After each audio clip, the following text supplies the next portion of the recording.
Why don't you tell us about your history as a dancer? When did you start? So I started dancing as an adult actually. Probably when I was like maybe about 9 years ago. So I always wanted to do ballet as a kid. You know, you look at the tutus and everything, and my mom's like, "No, I'm not spending money on this. You're gonna get so bored." So it never happened. Mhm. And then when I was actually back in Singapore to recover from an eating disorder, I just happened to like I was trying to. I think for me, I started ballet because I was trying to figure out what I wanted to do for myself, something I really wanted to do for myself after, you know, doing something that I felt like was for somebody else for so long, because that was where my eating disorder came from. I was in a very wild way trying to live up to like my parents expect what I thought my parents wanted from me, and took it to the extreme. So I remember walking past this ballet school in the local shopping mall, and I was like, yeah, with my mom, and I was like, you know what, I've always wanted to do ballet. And then she was like, okay, why don't you go in and try? And I was like, oh really? We can just go in like this? And so I just went in blind. I was their first student. I just went in and just signed up for a whole term without even knowing what ballet was. And then it kind of started from there very slowly. And you got your degree in law, right? Yeah, law and political science, overachieving Asian. You briefly mentioned that maybe you struggled with like an eating disorder growing up. Can you tell us a little bit about your relationship with food? Yeah, sure. I mean, as a kid, I'm a perfectionist and I'm OCD, and I'm on the autism spectrum. But I guess growing up, I didn't really think about food too much. I just really enjoyed it. But because I was OCD, I always had the thing where if I really liked the food, I would just keep eating it, and I had no idea what health was or anything. So, um, I guess the good thing is that I was very free with my eating, but the bad thing is that like when I like something, I would just keep eating it. So when I was 9, I discovered salt and vinegar potato chips, and that's like I would just eat that a lot. Or like before an exam, when I was in uni and I was really stressed out, I would literally just eat the same thing over and over again because I liked it and it was comforting. And so I think there was one year where all I ate for like a month was like chocolate, and then one semester all I ate was like cereal bars or something. So it was, I never realized it, but that was kind of like my OCD kind of manifesting in my relationship with food. And then I also kind of had a point to prove, I guess, because a lot of my cousins were very into diet culture, and they were also people who did very well in school, and I didn't do very well in school, and but they were all these like slim, beautiful women who were like doing everything that I wasn't. I was like this plump underachiever kind of person. And so I would just kind of like eat to show them that I wasn't, to distinguish myself, like I'm not these people who don't eat anything and worry about your weight. So sometimes I also use that as like a point to prove. But um, but in general, yeah, I mean, I was definitely a lot more untroubled with my eating. And then when I had an eating disorder, it was kind of the opposite, where it's like you deprive yourself of the things that you really love, and that's food, to show yourself that you are being disciplined and in control. So so it kind of pendulum the other way, and it was actually a lot to do with the fact that I love food. I loved it so much I ate it, and then I loved it so much I decided not to eat it. Yeah. Yeah, you bring up such a good point because a lot of dancers seek control. You know, the thing with dance, which is interesting, is that we actually have a lot, we are so out of control of our immediate surroundings in the sense of, you know, how well we do in class or how well we do at an audition. And so often, what could be the future of like our career or maybe of just our performance success is actually left in the hands of teachers and directors and choreographers. And we can try hard and work our hardest and improve our technique, but I think at the end of the day a lot of dancers feel a lot of just out of control of their immediate settings. So because of that, they seek to strive for control in other ways, and most often that comes down to diet and wanting to control our food choices throughout the day. So it's so interesting that you say that. And then of course, when we have these other precursors of like perfectionism or having like a type A mindset, I personally can relate to that as well. We can become very obsessive around behaviors around food and our body, whether that's like weighing or anything like that. Now, Min, you and I share a love for carbohydrates and pizza especially, which brings me into, how did you make this transition into the retail space? before that, I think the one thing I do want to say is that like I know a lot of people now as well with the pandemic may go to like um, less healthy ways of eating, like counting calories or restricting food. And again, I think it's the control thing as well. It's everything around you is so out of control that you kind of fixate on the things you can control. Like in ballet, it's weight because there's so much place on aesthetics. So you're like, okay, then I control my weight because I control my aesthetics, and maybe this will help me. You think that way, and it's the pandemic as well because if you're used to controlling, say, food, then you go back to that control because it gives you security because there's so much uncertainty. And for me, while I don't deprive myself of food and more, I can definitely understand the the reason why. I mean, the need to feel control, and I mean, it definitely manifests in other ways during this pandemic.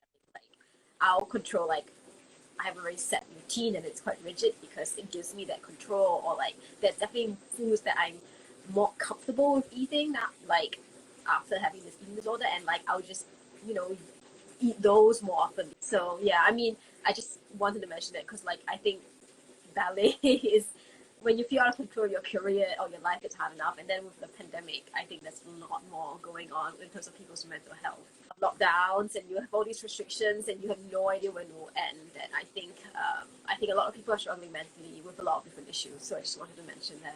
Yeah, and you do raise incredible points in regards to the pandemic just being another one of those instances of dancers having a lack of control. Personally, as a clinician, I did see an uptick in disordered eating and even eating disorders throughout the entire pandemic, especially in the beginning, March, April, May of 2020. And we're also seeing it now as we kind of head out into this like post-pandemic new normal, I should say, and just dancers that do find that comfort that you're talking about and get very into those regimented routines. And I kind of want to throw out the idea of it giving a little bit of a false sense of comfort, because then when we are brought into these new situations like this post-pandemic new normal where life is returning and going out and seeing friends or going out to social gatherings where food is involved, that in of itself now throws a curveball to dancers who might have gotten very comfortable in a set routine.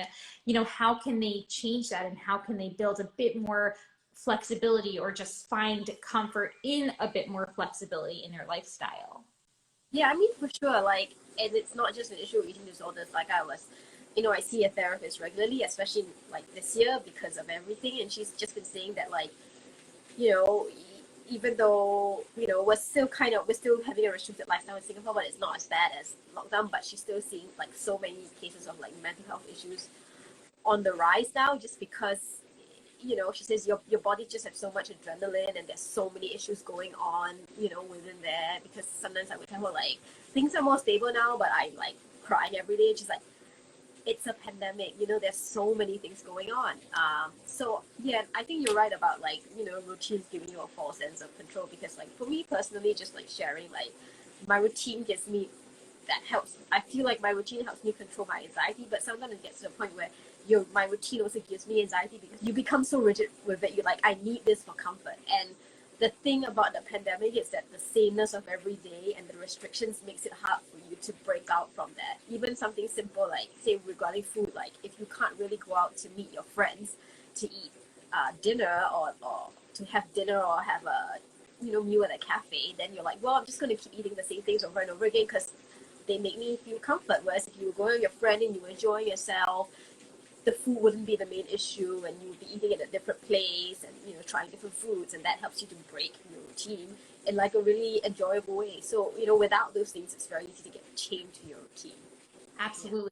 In my opinion, a key word here is flexibility, and knowing when a routine can be borderline disordered because it could potentially be limiting and not allowing you to experience the beautiful experiences of being with friends and eating with friends without feeling overly anxious or guilty around food. Yeah, and I think it's hard to have that flexibility, like I said, with so much emphasis in the pandemic. So if people feel guilty about having their routines, just know that it's normal. But also, yeah, I can understand where it can give you distress, and it's really hard to, it's just really hard to sometimes break out of it when you feel like you need it, but then it doesn't necessarily help you. And guess just about being mindful and doing it in a gentle way. Sometimes I feel like, yeah. Absolutely. Gentle, such a key word.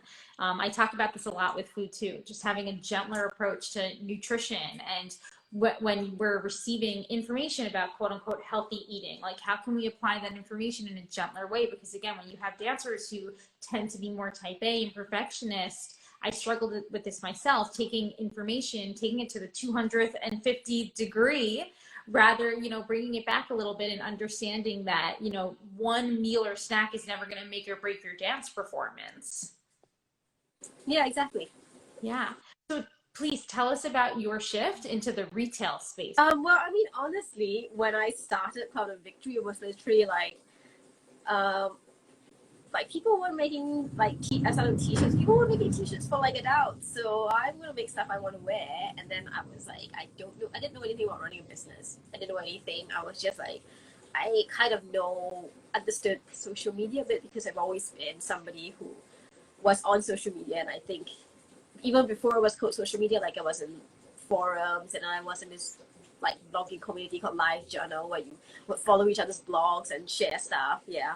So I sort of understood, I guess, in a sense, internet communities and social media. So I was like, okay, so I'll just put some stuff online to sell. And I started with Tumblr and, doing it like really small. And then when I graduated from university, I was like, I still wasn't well enough to find a full-time job. So I was like, okay, I'll just keep doing this for like 6 months until like I find a real job. And then it's kind of slowly kept going. It sounds very like the Cliff Notes version sounds really good. Like, oh, it kept going and I'm still doing it, but it was definitely very difficult when you had no idea how to run a business. I had no idea how like working with suppliers or marketing or just everything. It's a lot different running a business versus like just putting out stuff on the internet for like your friends or like strangers who become your friends to see, But at the same time, I think there is definitely a lot of learning, and some things don't work out, and then you call that tuition fees, and you just kind of look at it as a learning experience. But I think, I guess in the sense, maybe my strength, see, perfectionist, I find it so hard to praise myself. Like my strength is the fact that I am quite a genuine person, so I think that helps when you're on social media and everything is so curated that people are looking for something a bit more authentic. And for me, it's very hard not to be that. And I enjoy also just giving people joy. And I think sometimes in that sense, that sincerity kind of help. But all the other stuff, definitely lots of learning curves and still learning. Yeah. Yeah, I can relate to that too. Just being an entrepreneur, I mean, I feel like everything business oriented, I never learned in my schooling to be a dietitian. So that end of it, I mean, administrative work and just running a business in of itself has been solely based on experience. So I think there's just always learning curves and definitely ebbs and flows in regards to just, having good times and then of course having those difficulties and those challenges along the way.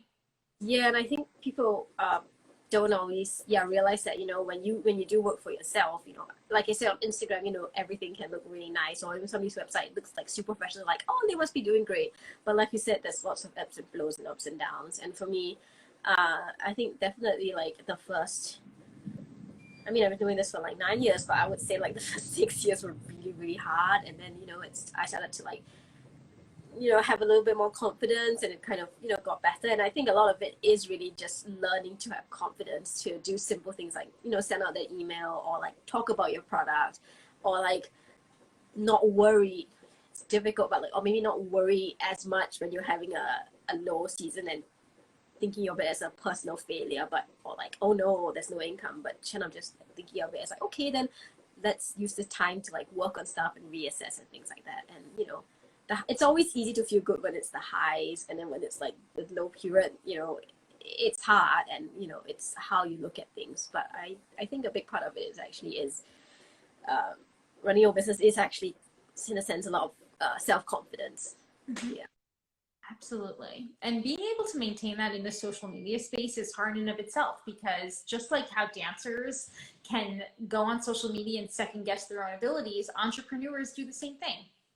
Oh yeah, I mean, like, you know, I mean, we definitely have like metrics for what does well. Like if something doesn't get enough likes, you're like, oh, is this content bad? Is this not what people don't want to see? Or like if I post this, am I talking about my product too much or something? And people are just gonna get sick of it. But at the same time, if I don't talk about it, people don't know what you're selling. You know, just things like that. This and then like, oh, do I have followers? Do I not? And how is everybody else doing in relation to me or that other business? Their pictures are so much nicer and their visuals are so much nicer. It's just all kinds of things. I mean, it's so simple, like social media, but it can definitely breed a lot of insecurity, which I think not just businesses but individuals feel as well. So one thing I love about Cloud and Victory is working with in a sustainable way. Can you talk to us a little bit more about that? But I think for me, I started because first I wanted to offer people like a high quality product, and a lot of that does come from the fact that something is made in certain conditions where people are treated well, and let me say the cotton is grown with care for the environment and stuff, because it does create a higher quality product when you are taking care of, say, the base materials that become your product, and you are taking care of the people who make your product. So when I source for t-shirts and stuff, I try to look for manufacturers with like certain accreditations so that I know, that they are bound to certain third-party standards. Or like if I can't, I'll like visit our new has made in Taiwan, and so we visit the factory there, because when you're a smaller business and that's very small, you don't necessarily have those international accreditations. So we'll visit the factory and then we'll be like, oh, okay, I can see how the way you run things and the way you do business and things. So yeah, so for me, it started from like having a high quality product, because at the end of the day, I think that when you ask people to choose ethical and you're selling them a higher price point, you have to give them a reason. If you're selling them an ethical product and it's like, well, the quality is the same as the $5 product I bought down the street, then they're like, then what's the incentive for me to pay $50 for it? There is none in that sense. So it has to be a win-win.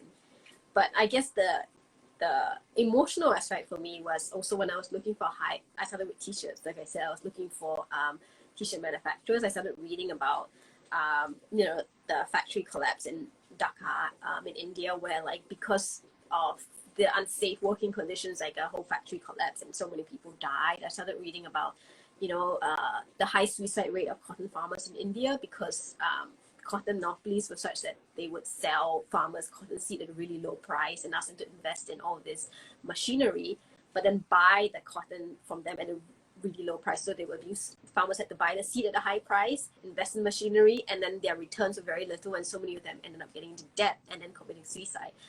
And there's all these issues about fast fashion, how it pollutes the environment, or even how crops are grown. Like natural cotton sounds great, but the way the cotton is grown can actually be very harmful for the environment, even if it is organic, because organic cotton, say for example, takes up so much more space to grow than regular cotton, that you end up raising a lot of you end up destroying a lot of natural ecosystems. So it's not just about, say, something being organic or natural being good, it's also about the way it's grown and things like that. So when I started reading all this stuff and being conscious of it, it was very hard to say, well, I'm just going to ignore all of it. So I think that's also kind of how the two things kind of melded together. It was like the quality, and then also just like the personal, I guess, the principles that I wanted to have in running a business. And I think the thing is that it did make it a lot harder, because I was selling product at a much higher price point than a lot of people. And 5-7 years ago, nobody knew what ethical was, and there's a bit more awareness now, so it's better. But I definitely just made things harder for myself. But I think also when you're running your own business, it's so hard, especially in the dancewear space, which is so niche, that if you're not doing something that fulfills you, it's quite hard for it to keep doing it, when I always feel like there's maybe less stressful ways to make money. Yeah. Yeah, one word that you used that I loved was this idea of greenwashing. I think that it's so common for companies, because we see this in diet culture too, when an idea is known to be coming of age and starting to pick up in popularity. We see Right, it's trendy. Yeah. trendy. We see a lot of other brands, let's just say, starting to pick up on the trend and utilize this. I see this a lot with the idea of intuitive eating.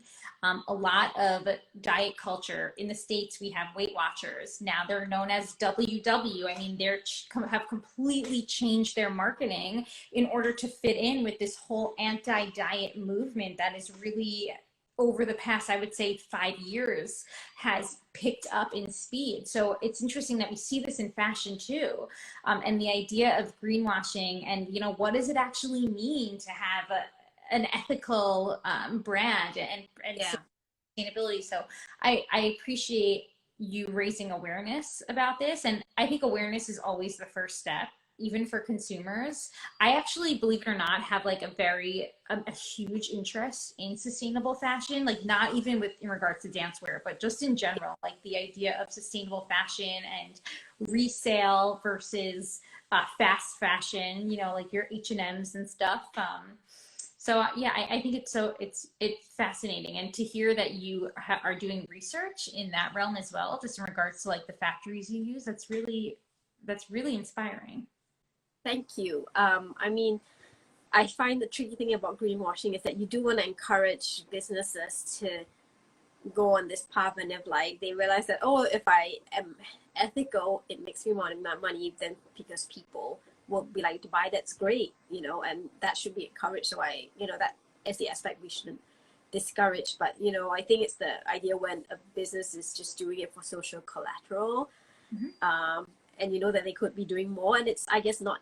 And I think that's something I'm very mindful of as well, because that's something I do worry about. Like, am I just doing something, and not necessarily in terms of just ethics, but like, a lot of things. Like, am I just talking about things, or am I just doing things for social collateral because it makes my business look good, or am I doing it because I genuinely want to make a change? And I think that's kind of, what you have to. I think it has to come from the right place. No matter how much you can do or can't do, I think the issue is like, where does it come from? Is it just a very calculated decision, or is it something that you genuinely believe in? Yeah. Absolutely. So talk to us about your mission to be inclusive, especially in regards to body type and the unrealistic ideals of whether it's like our relationship with food or our relationship with body. You kind of cover it both, which is what I do at To The Point Nutrition. And I think that's what really brought us together. Everything you do really embodies everything I do at To The Point Nutrition. So talk to us a little bit about how you wanted to get into that space of being a brand that embodies all bodies. I mean, for me, the first thing is that I'm not a professional ballet dancer, so I don't look like a professional ballet dancer. And obviously, part of recovering from eating disorder is just getting to a place where you feel more accepting of who you are, and or even if you say have a bad body image day or bad food, just not like beating yourself up over it and having it like define you in that sense. So it's something I've always been very aware of, and I've also been, the word is frustrated, because for me, ballet was actually very helpful for me recovering from eating disorder, because I realized that if I didn't eat, I couldn't enjoy it. But then you hear a lot of stories from my friends who, whether they were professionals or whether they just did it as a kid, how they were body shamed and weight shamed by, their teachers and directors or whatever, who didn't know any better, or like maybe knew and didn't care because they just wanted to get this aesthetic out of you. And so it's been incredibly frustrating sort of hearing when, a dancer has not been placed in the best environment possible, and still have lingering issues to this day. And so I guess that's something that's set at the back of my mind, and something I've always wanted to do something about, and sometimes I talk about that on my social media. But then I also saw that a couple of years ago that there were some activewear brands who were pushing to be more inclusive in their sizing and their marketing, and I was like, that's great, because when I see that, I see real bodies. I'm not just seeing a certain kind of aesthetic. And I was like, why can't we do that in the ballet world as well? And maybe we should, because I'm an adult dancer, and I know that lots of different people wear my clothing. So I was like, let's do that, let's kind of show that. And so I think that was the first, that was how it started, like very consciously, in terms of like the visual aspect of my marketing. I say, you know what, I just want to do a body inclusive shoot. I think it's time. Nobody else in the ballet world is doing it, but I think it needs to be done. So like, asked a bunch of my friends who are like professionals and adult dancers and put them together. And I remember the first time I did it was terrifying because I was like, I have to get this right because these people are putting themselves out there. Some of these people are not professionals and they're willing to come and put themselves out there for this shoot. You know, that's going to be public and everybody's going to see it. So I have to get it right because I have to do for them and also for the message that we're sending. And it was very nerve-wracking. And then I did it and the response was really good because then people could finally see how a piece of dancewear or a piece of clothing could look on somebody who looked like them or somebody who didn't necessarily look like the perfect ballet aesthetic. And I think that made people feel more accepted and feel good. And then from there, you know, I guess that gave me the confidence to work on certain things. Like we push to have increase our sizing range. Sometimes the bigger sizes don't sell that well and they've actually never sold that well. But I was like, you know what, I'm just going to try it. And sometimes even if they don't sell that well, I'll still make sure to stock some pieces in the bigger sizes because I know, yeah, it may not make me the most money. I might have trouble selling it, but I know that at least somebody who sees it will appreciate that. Look, this brand's actually making an effort to have my size, and then maybe one day I'll buy from them and, you know, can wear it and feel good about myself. And then, you know, and then when you start looking at social media and you see the range of dancers from dancers who, you know, of different races, different body types, different sexualities, you know, maybe different, I would say maybe abilities or, you know, like there's a dancer, Olivia Book, who was dancing with only one arm. And I thought that was so incredible. I was like, I couldn't even do a single pirouette and I have both arms and she's doing that and she's amazing. And I was like, somebody like that, I think I would like to, you know, collaborate with her and showcase her on television because, you know, I think inclusivity is, it can be very all-encompassing. And for me, I just like sharing, using almost Silent Victory as like, say an excuse sometimes just to share people's stories and share people's journeys because they're always so incredible. And, you know, there's definitely, like I said, more that I feel like I can do. Like in Singapore, ballet is very Chinese dominated. So finding people to shoot with who are not Chinese or Caucasian or Eurasian is incredibly difficult. So I'm very aware of the fact that there's more that I can do and there's always more that I can do. So, but I think just for me, starting from a place of I am not a perfect dancer and I don't pretend to be and I don't want my brand to be just for people who look a certain way. Yeah, sure. Or who, let's just say, fit this so-called quote unquote ideal that is so unrealistic and unattainable and most often leads a lot of dancers to building very unsustainable habits in regards to food and causing them burnout and even or just feeling really bad about themselves. And I was like, I'm like, if you're doing this and it's just making you feel horrible, maybe that's not great. That's not a good reflection of the industry. Yeah. Absolutely. And you are playing such an integral role in helping to shift the industry, you know, because like the more we see of whether it's various body types or races or sexualities or different types of shirts and sayings on shirts and what they're wearing, it all helps to shift the industry and to make things more, to increase exposure and make things more accepting. So thank you for doing such an incredible job at playing this integral role in that. I mean, I have my small space, and I think I kind of do what I can. So I'm really grateful that, you know, for your support and your, you know, encouragement. But yeah, I think interestingly with the fun shirts, I think that was kind of where it started because I was like, ballet is so proper, and it should be fun. Yeah, you know. Absolutely. And I think like what social media is doing now, in the sense where like we are, you know, talking about the issues that aren't talked about, or just making I guess dancers hopefully feel okay with not being perfect or not being Svetlana Zahara, because I can tell you even Svetlana like has days where she's like, I'm not perfect, you know, but you just don't see it. And I think so, you know, there's so much comparison going on that yeah, anything we can do to make people realize that not everything is perfect and that's okay is, I think, important. Yeah. Absolutely. I completely agree. And my final question to you, question I ask everybody on Conversations with the Pros is, how would you define what it means to be the healthy dancer? Um, I think for me, it comes back to the idea, and I guess this is something that I have been struggling with for the past 1.5 years because of the pandemic. It comes back to the idea of, uh, joy. And I think at CMV, I always talk about trying to be a feel good space and, find joy. And I think that's also because I do sometimes struggle to find joy within myself. And I think to be a healthy dancer, the key thing is to dance with joy. And it doesn't necessarily mean that you're going to go into class every day being like, yeah, this is amazing, I love it, but in general, just feeling like this is something that fulfills you and brings you joy, even in quiet ways, and it doesn't mean you won't have bad days, but, joy in the sense of, it's not something that drags me down, it's something that fulfills me, it's something that, overall, at the end of the day, I enjoy doing because I am mentally and physically healthy in my mindset for it.